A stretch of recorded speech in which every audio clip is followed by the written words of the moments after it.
मध्य प्रदेश की बात करते हैं, जहां पर जबलपुर के न्यू लाइफ मल्टी स्पेशलिटी अस्पताल में 1 अगस्त को आग लगी, कई लोगों की मौत हो गई। अस्पताल को मंजूरी देने वाले 3 डॉक्टरों को निलंबित भी कर दिया गया, लेकिन उसके बाद कई बातें सामने आ रही हैं। बिल्कुल, और उसके बाद जो है शहर के सारे अस्पतालों की जांच यहां पर शुरू हुई। अब उस जांच दल में भी पहले से निलंबित इन तीनों डॉक्टरों को शामिल कर लिया गया है। मामले की सुनवाई हाई कोर्ट में भी चल रही है। कोर्ट ने नाराज होकर कहा है कि ऐसे में वो मामले की जांच सीबीआई या एसआईटी को सौंप देगा। देखते हैं इस पर हमारे सहयोगी अनुराग द्वारी की रिपोर्ट।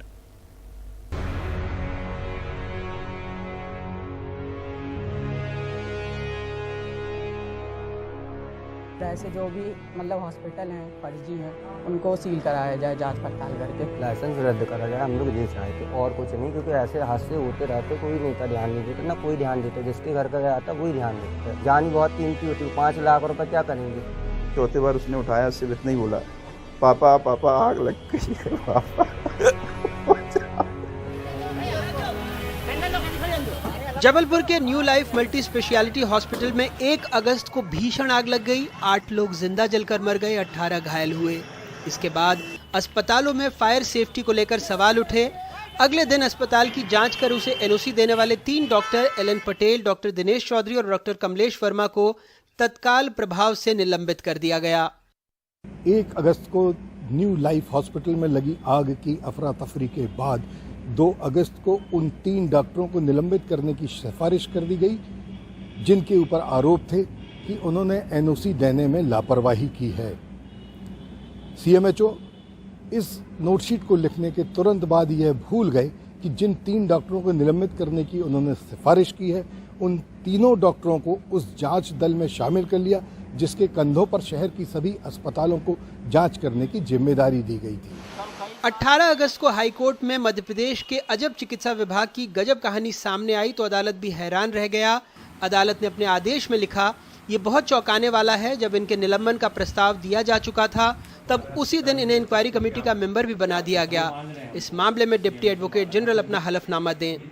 लेकिन जो 3 तारीख से 43 डॉक्टरों की टीम बनाई, उसमें से इन 3 डॉक्टर्स को न्यू लाइफ की जांच के लिए निर्देशित नहीं किया। उन्हें दूसरे अस्पताल दिए गए, क्योंकि मैन पावर कम था, जांच बहुत जल्दी करानी थी, इसीलिए उनसे भी जांच कराई गई। लेकिन वो अन्य अस्पतालों की जांच कराई गई। जो पूर्व में उन्होंने न्यू लाइफ की जांच की थी, उसी अस्पताल की जांच उनसे पुनः नहीं कराई गई।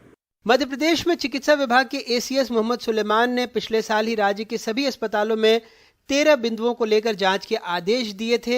हैरत ये कि जांच दल को एक भी अस्पताल ऐसा नहीं मिला जहां नियमों को ताक पर रखा गया हो, जब तक इस मामले में एक आरटीआई दाखिल नहीं हुई। इस कमेटी ने एक भी अस्पताल को नियम विरुद्ध नहीं माना था, इवन सभी अस्पतालों को क्लीन चिट दे दी थी और सभी का चलना सही बताया था। इसके तुरंत बाद 1 महीने बाद जब हमने 3 अस्पतालों की आरटीआई लगा करके और उसी संबंध में जब कागजात मांगे, तो इन्होंने बिना शिकायत के तत्काल सिर्फ आरटीआई लगते ही उनके लाइसेंस निरस्त कर दिए और बताया कि इनमें ये कमियां थी। अर्थात इससे ये पता चलता है कि मध्य प्रदेश में जो 6 अगस्त 2021 को जांच हुई थी, वो सभी जांच जो है फर्जी हुई थी और उसकी फर्जी रिपोर्ट बना करके अस्पतालों को फायदा पहुंचाया गया था। जबकि 1.5 साल में ही राज्य के 6 बड़े अस्पतालों में आग लग चुकी है।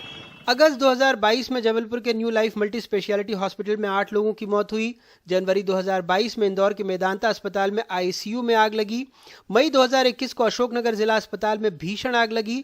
जून 2021 को खरगोन जिला अस्पताल के आईसीयू में आग लगी। हालांकि इन तीनों में मरीजों को बचा लिया गया, लेकिन नवंबर 2021 में भोपाल के कमला नेहरू अस्पताल में जो आग लगी थी, उसमें 12 बच्चे जलकर खाक हो गए थे। हालात ऐसे हैं कि फायर एनओसी के लिए आवेदन की पर्ची पर ही कोरोना काल में 200 से ज्यादा नए अस्पतालों को मंजूरी मिल गई थी। फायर एनओसी हमारा अगर नगर निगम देता है, तो फायर एनओसी के बाद फिर जो हमारा हेल्थ डिपार्टमेंट होता है वो उनको लाइसेंस देते हैं। तो फायर एनओसी की शर्तों का पालन संबंधित एजेंसी ने किया है कि नहीं किया है, ये लाइसेंस देने के पहले हेल्थ डिपार्टमेंट को देखना चाहिए। कई बार सिर्फ आवेदन क्या होता है, उसकी पर्ची पर भी दे दे रहे हैं। तो वो दोनों तरफ से लापरवाही होती है और इसलिए इस तरह की घटनाएं होती हैं और इसमें सरकार सख्ती से अभी भी कार्रवाई की है।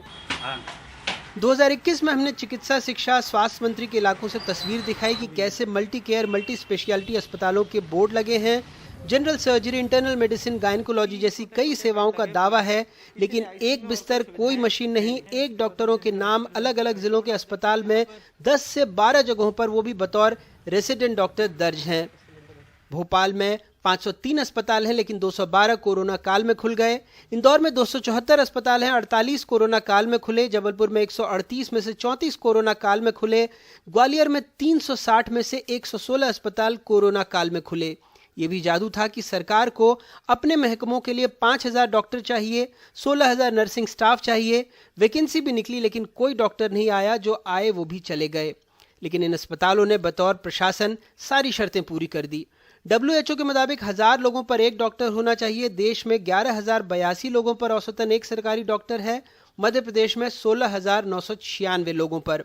खैर, प्रशासन बहादुर ने जबलपुर के लिए नई टीम बना दी है, जिसमें डॉक्टरों के अलावा फायर सेफ्टी ऑफिसर और एक बिजली विभाग का अधिकारी भी होगा, जो अस्पतालों की जांच करेगा। इस मंत्रालय से निकले आदेशों में खेल कैसे होता है, इन कागजातों से समझिए। दरअसल जो पिछले साल अस्पतालों की जांच के आदेश थे और जो इस साल आदेश है, उसमें 12 बिंदु लगभग कट कॉपी पेस्ट है, लेकिन एक बिंदु जिसमें पिछले साल कहा गया था बिल्डिंग कंप्लीशन और इस साल बिल्डिंग परमिशन, यानी बिल्डिंग कंप्लीशन के लिए जो नगर निगम है उसके सारे मानक, सुरक्षा मानक लगते हैं और उसके बाद नगर निगम वो प्रमाण पत्र जारी करता है। लेकिन बिल्डिंग परमिशन में ऐसी कोई जरूरत नहीं है, यानी हर हादसे के बाद जहां सरकार को नियम और कड़े करने चाहिए, इस बार नियमों को और शिथिल कर दिया गया है। जबलपुर से अपने सहयोगी संजीव चौधरी और भोपाल से कैमरा पर्सन रिजवान खान के साथ अनुराग द्वारी, एडीटीवी इंडिया।